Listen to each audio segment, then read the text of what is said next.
What's up guys, it's Toby from TT Cars and today we're going to be looking at this. This is a Mark 7 Fiesta. They were produced between 2008 and 2017 and they are everywhere. Ford turned out over 1.1 million of these in the UK alone, which means there's roughly 3 of these for every 1 person. This one here is a facelift model which was introduced in 2013, and today we're going to be taking a look around the outside, looking at the interior and then taking it for a quick spin to see if it deserves to be the most popular car in UK history. Okay, so this car was offered with 4 petrol engines and 2 diesels. This one is the 1.25 litre petrol, which has around 81 horsepower and 114 newton meters of torque, meaning it'll get you from 0 to 60 in 13.1 seconds and will do 50 miles per gallon at the same time. This 1.25 litre variant will set you back around 2 grand for a raggedy one or 4 to 6 grand for a cleaner, low mileage sample like this one. But this isn't really the car you want. You want the 1 litre EcoBoost engine, which puts out 99 horsepower from just 3 cylinders, which is insane. That will take you from 0 to 60 in just under 10 seconds, which is definitely enough to smoke 90% of other cars on the sixth form car. However, although that car will save you money by getting 66 miles to the gallon, it also comes at a kind of 10 to 20% premium over these cars, so bear that in mind when you're choosing. Okay, now let's go and see how the Fiesta sounds. This car also comes with a Ford Easy Fill fuel cap thingamajig, which means you can only fit the correct fuel filler pump in. So that's perfect for sixth formers who have no idea what they're doing, they've just got their first car. Personally, I think a big part of this car's success was the fact it looks so much better than all the other options. Like if you compare this to a Polo of the same generation or a Corsa, this one trumps it in every way. Ford had that nice Aston Martin grille on the front, which although is one of the least original pieces of design in the auto industry, looks really good.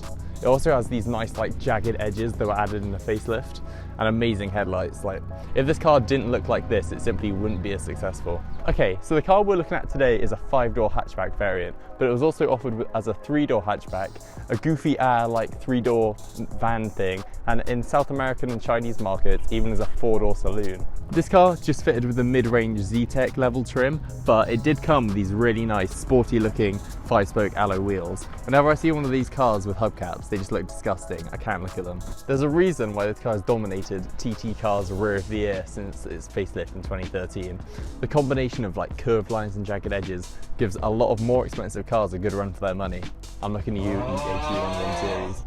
But the aspect of this car that grinds my gears the most has to be the lack of visible exhaust on all models except the ST.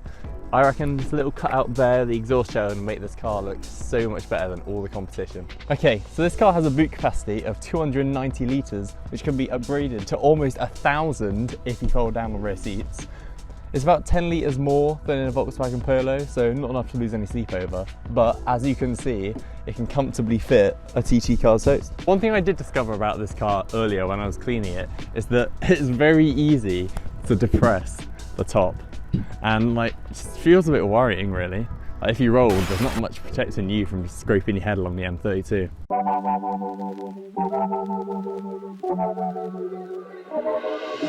Okay, so moving on to the interior.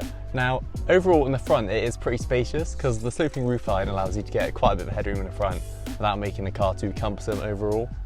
But if we move to the centre console, things start falling apart a little bit. This has aged, I think, like milk, nowhere near as gracefully as the outside of the car. The centre console looks like somebody's got a Nokia 3310, metaled it down and just kind of smeared it wherever they could. It's got all these like number buttons, and having owned one of these cars for over a year, I don't think I've used this side of the instrument cluster like once in all that time. I just think this is one of the worst parts of design in the entire car.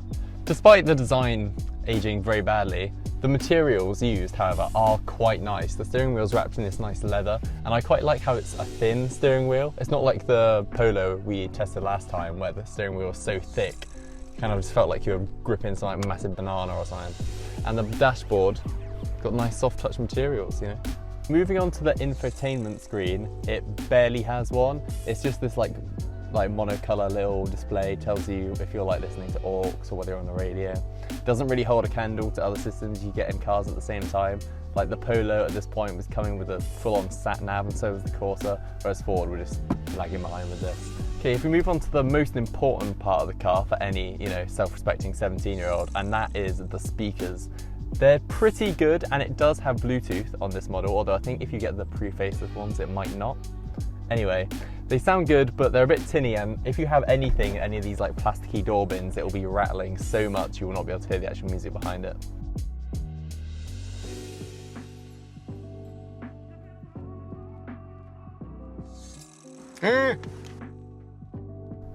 Now, I'm actually a big fan of the gauge cluster in this car. It's got a very clear like spot in the middle for when you've got your full beams on, and I really like the kind of blue vibe it's got going on. I'm not a fan of all cars just having like red on the gauge cluster. Like, this car isn't a red car, this is a more chilled out experience. We have a blue gauge cluster in here. If we move on to storage space now, you've got a pretty big glove box compared to other cars of this size.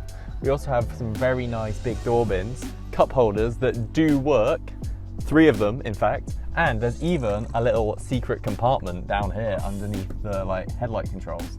So if you're trying to hide something, that's your place to do it.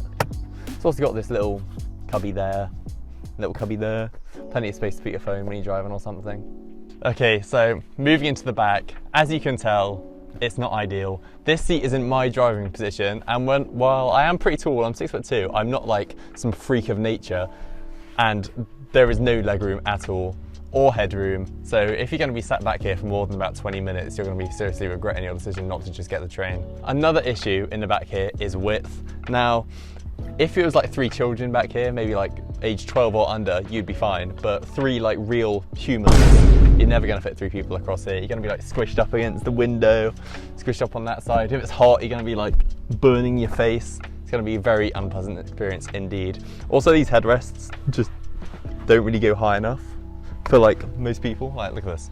Another clear issue, as you can see, is that if someone tall is sat in the rear middle seat, you can see absolutely nothing out the rearview mirror.